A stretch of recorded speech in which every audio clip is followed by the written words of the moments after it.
Genesis chapter 4, verses 25 through 26 says, "And Adam knew his wife again, and she bare a son, and called his name Seth. For God said, She hath appointed me another seed instead of Abel, whom Cain slew. And to Seth, to him also there was born a son, and he called his name Enos. Then began men to call upon the name of the Lord.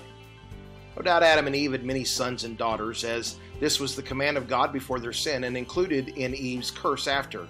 This is the only explanation for how Cain and Seth could have had wives, and this is the reasonable conclusion of a couple who thrived to an age approaching 1,000 years.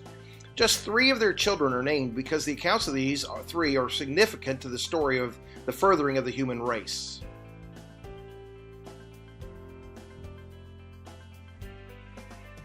Cain is the prototype sinner. Presumably the firstborn, Cain inherited his father's occupation and, I might add, a curse of tilling the ground. He also inherits his father's sin nature. He's self-willed, irreligious, and he's dispassionate. Abel is the prototype of the persecuted. Of Abel we know little except that he tended sheep, he offered an acceptable sacrifice to God, and he was slain for nothing but the jealousy of Cain. Seth is the prototype believer.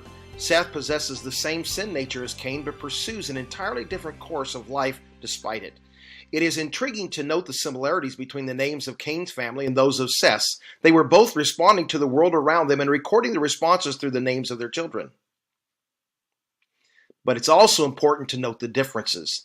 They each responded to the same stimuli, but they interpreted those stimuli through different lenses.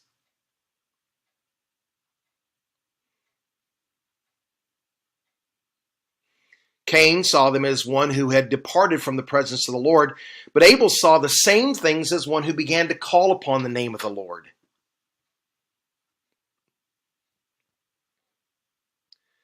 We too have opportunity to respond to life situations as either a rejecter or embracer of God.